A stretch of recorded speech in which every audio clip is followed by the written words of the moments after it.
Hey everyone, I'm back. Thank you all for your support. I can't even comment on everyone's comments basically because there's so many of them, and I really, really appreciate that. That's awesome.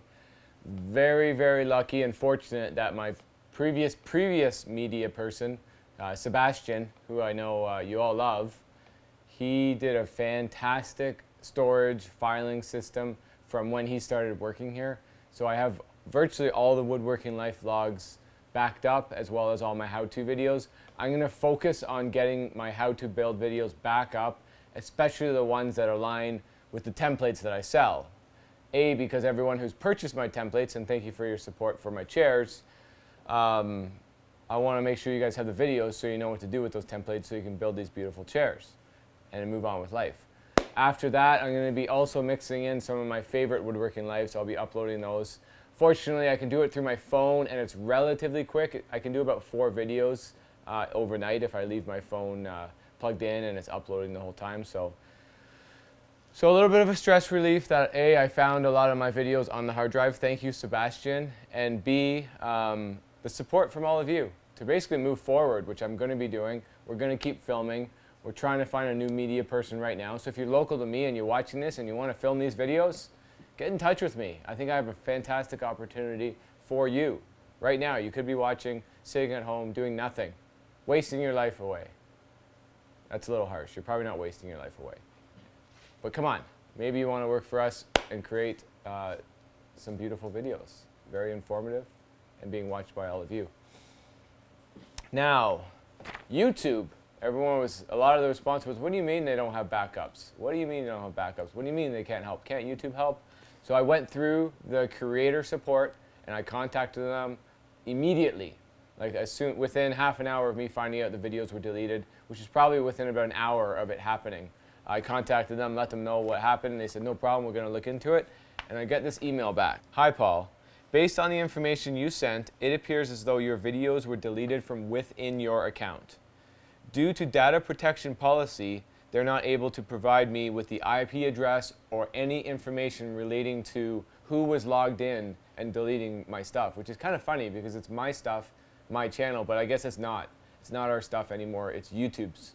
YouTube owns it from the sounds of it because it doesn't sound like I have the rights to even see who was into my account, which I basically asked for some IP addresses or any locations, anything like that. They could not give me any of that information, stating privacy reasons.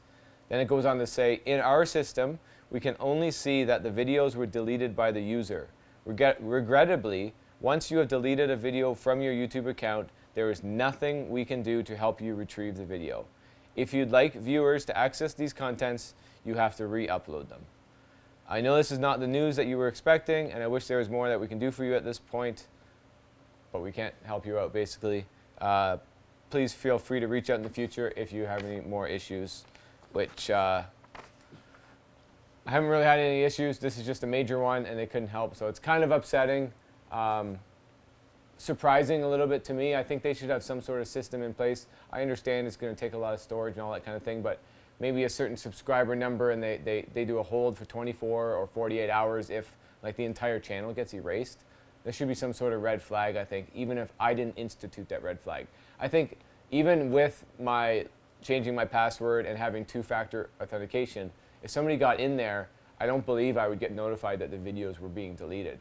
So that's where we stand right now. I can't get the videos back through YouTube. I do have almost all my videos backed up. A lot of my older ones I have somewhere. I don't know, they're going to be very difficult to find. But all my newest ones, I'm going to focus on getting up these build videos, and I'll sprinkle in some of the old Woodworking Lives that are my favorite ones, hopefully your favorite as well. And then from there, we're going to be obviously creating new content.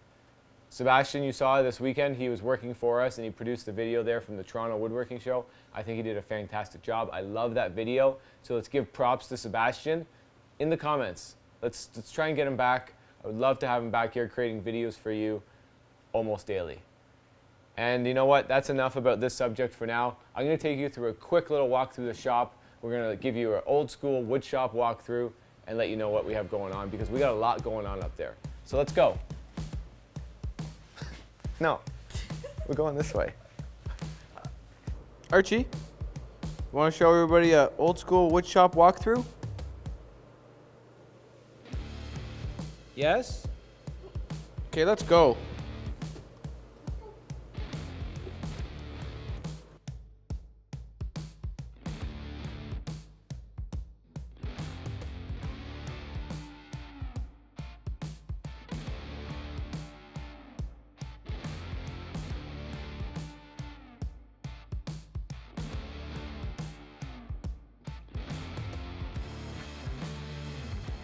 All right, here we go.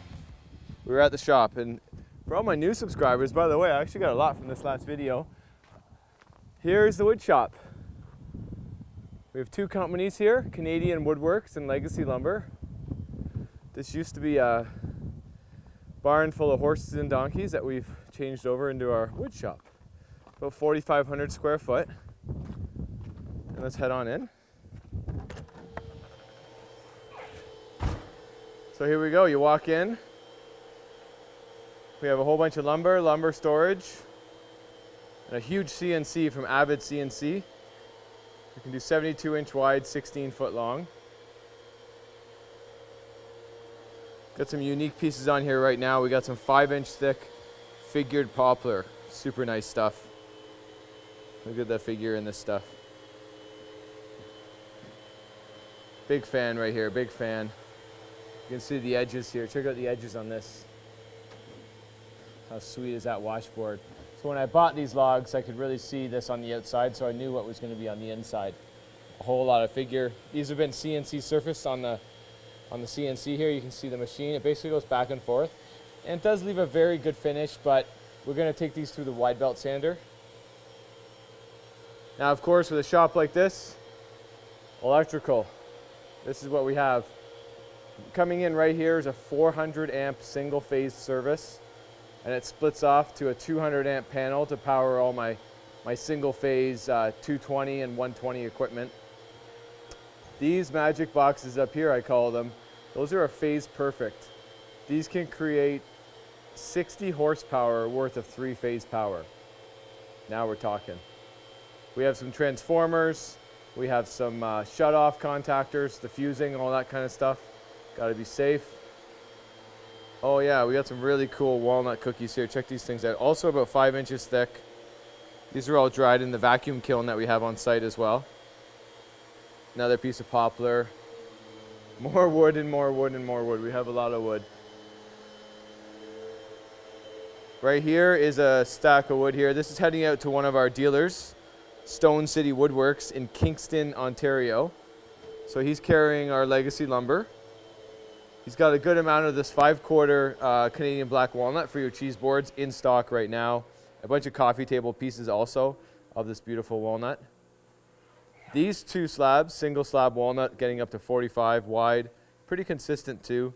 These are heading down to London, Ontario to Defined Lumber, another one of our dealers for our lumber. Got some other cool, unique walnuts here. Then we move on to some more equipment. What do we got going on? So this is a 53-inch wide belt sander. And we do a lot of these bias cut oval cookies. And we actually straight sand them in here. We don't like using the planer and tearing out the edges. So these will get sanded through here, as well as tabletops up to 53 inches. Can't complain with that, eh? Let's crack it open. So it's got 2 belts on the inside. Usually an 80 grit and a 120. That's typically what we have going on. And we're running this thing all the time. It's super, super handy machine. This is 60 horsepower. This is why I need such a big 3-phase machine. Then we have this beast. It's a Cantech, and it's an over-under. It's actually a jointer planer, or double-sided planer, they call it. But it's truly a jointer planer in my opinion. It does have a bed right here that adjusts to a lower head, which is the jointing head. And then the wood keeps going through the machine, and then it has a top head as well. It's also called a carpet feed planer, because instead of just rollers in here, it has a big belt. I can't really see it right now. Oh, we can just see it. See right here? So there's a belt in here. You can see all these. These are all pressure sensitive individually. So they're gonna hold a piece of wood at its warp as it goes through the machine, instead of like rolling through the warp or twist. Also 60 horsepower, 10,000 pounds this thing. It's massive. It's the heaviest machine I own, that's for sure. It's digitally controlled, different amperage readouts for the motors, and we can adjust the speed of the carpet feed also. This is a beast of a machine. It's the workhorse of the shop for sure. Tucked away because we don't use it too often, but when we do, we put a lot of wood through it. We did one job that was 10,500 square feet. This is a 5-head molding machine from Weaning. And she works good, I'm telling you. So you put your rough lumber in this side, and your pattern, it dresses all 4 sides. Shiplap, thumb and groove, anything like that. Hiding under this mess here is a sliding table saw. We've been using this to do our glue line now, and my God, does it work good. Works so nice, 9 horsepower, big giant blade. This cute little thing's new to me, a second spindle sander. I just picked it up at the Toronto Wood Show. Shout out to Atlas Machinery, they gave me a smoking deal on this thing, so thank you, thank you. It's gonna match up with this. I got a smaller jointer. This is an 8-inch wide, and it's got the helical head. So that's super exciting. My planer jointer right now is 24-inch wide. I do just have another jointer as well. And back here is pretty much where the wood shop is. So we have tabletops we're working on. This one's going to be getting picked up by our customer. We don't fully finish everything, but sometimes we'll take it most of the way, and our customer's going to do the fully finished look to it. Got a really nice crotch going on. Really nice black epoxy once it gets finished off. This one was a lot of work. This one over here, look at this beauty. Getting picked up tomorrow. We're super excited for that. Have some room back, but it's also just a beautiful, beautiful table. Single slab maple, semi-transparent epoxy, squared up the side and filled in the end, and left this burl here jutting off to the side, pretty neat. So it's interesting getting that all sealed up in the epoxy. And then the top here has got the ant eating or whatever bug was in there. And what happens with these trees is the branch breaks and water comes in here and it freezes, and it makes this crack bigger. So over the years, that crack was made with basically water getting in there, freezing and expanding. Beautiful burl on here. Woo. Another big walnut table. This one's going to be out of here soon also. Sometimes we get jobs and they seem to be here for a while, but usually because we're waiting on the customer, which isn't the worst thing in the world, because sometimes they're waiting on us, which is not a good thing. We have a cherry table on the go here, small little cherry table. This was purchased over our online store, and Justin's just in the process of getting our C channels installed. So we got the 2 grooves in there. You can see the threaded inserts, 1 on each end. We try to put it about 6 to 8 inches from the ends, and this is just going to give us the assurance that this is going to stay nice and flat over the seasons. Let's see. There's the C channel here. There's Justin. Wave. Woo. Hands full. Good. He's double fisting tools, folks. So this is the C channel that we're going to put in the table. It's created by bending 1/4-inch cold rolled steel, laser cut slots, 1.5 inch long, powder coated black. Really nice to handle in your hands. And you know what? It looks great in the table too. See if Justin did a good job or not. Oh boy. Oh, this one's too long. Obviously, that's not going to fit. You got one that's going to fit? Yep. Here we go. We're going to get a little demo here. All right, there we go. So it drops right in. It's got the inserts in there, bolts down tight. Bob's your uncle. We just announced we're now a distributor, dealer for Chemtech Epoxy. It's out of Quebec here in Canada. And you know what? I've been using it for a while. We wouldn't announce something that we don't use ourselves. We've had great success with it. So we're looking forward to building up the relationship with Chemtech. What we have here is a quality epoxy resin, but at a more affordable price for not only myself building tables, but for the customers we sell lumber to. So if you don't know, Canadian Woodworks is what's making these fully finished tabletops and all the chairs that I do. But Legacy Lumber is a lumber. We're a sawmill, a kiln, and we sell supplies. So epoxy, adhesives, table legs, the C channel, the hardware, all that kind of stuff. That's enough of an ad for now. And we'll go around back here. We got some big, huge bandsaws, 32-inch throat, circle around. We got a 30-inch disc sander, Wadkin. This thing's from 1944. It is a beast, and I love it. I love it. I don't use it that much, but I do love it. It's good. As you can see, I use my lathe all the time. I almost never use the lathe. But when you need it, it's there, and it works good. Now, I said I had another jointer. Here she is. This is a 24-inch. This is actually a jointer planer too, but this is an over-under where you got to pass the board on top to joint it. And underneath, you can also use it as a planer. I've never used it as a planer, just as a joiner. And this one's a fun one. So the idea is, this is a spiral head. I'm going to keep this one running and then send this head out. This is just a standard knifed head. So we're going to get a spiral head on here because this is insanely loud. It like shakes the roof off the place. Not because of vibration, because of how loud it is, like an aircraft carrier. Like, whoosh, it's crazy. So we're going to hopefully get a spiral head in here.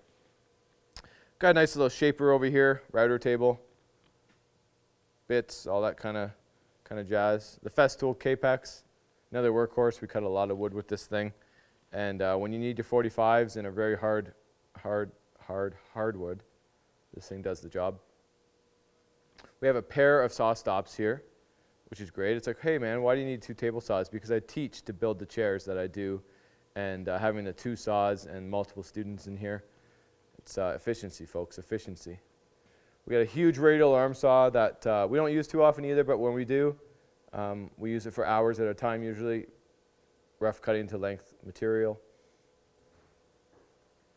Other than that, that's pretty much it. We got some lights. Oh, and we have a heated floor. I'll show you one last thing before we sign off here. I'll show you one of my chairs too. So here's a dining chair that I do. This is an example chair that we keep around. Some Maloof style chairs. But what I wanted to show you just past here is all of this. We have 5,000 feet of this 1/2 inch PEX piping in the floor. The hot water comes in over here. We have a wood boiler on the outside that is burning all of our sawmill scraps. All this pipe goes into the floor. Keeps these warm right here, these 2 feet. Keeps the whole shop warm. So that's it for this video. That's the YouTube update. I think that's probably all the updates I'll have because it doesn't sound like they can or are willing to do anything to help out to get those videos. So that kind of sucks. But as I said, I'll be uploading the videos, focusing on my how-to build videos. Whew. And this is just your traditional wood shop walkthrough. So I give you updates on what's going on in the shop. And we're going to get back to creating the Woodworking Life vlog. So stay tuned, everyone. Thank you for watching. I really, really appreciate all the comments, all the support. I've gotten emails, DMs, text messages, phone calls, in person, from all of you watching, and it really does mean a lot. I really appreciate it. So make it a great one. Till next time.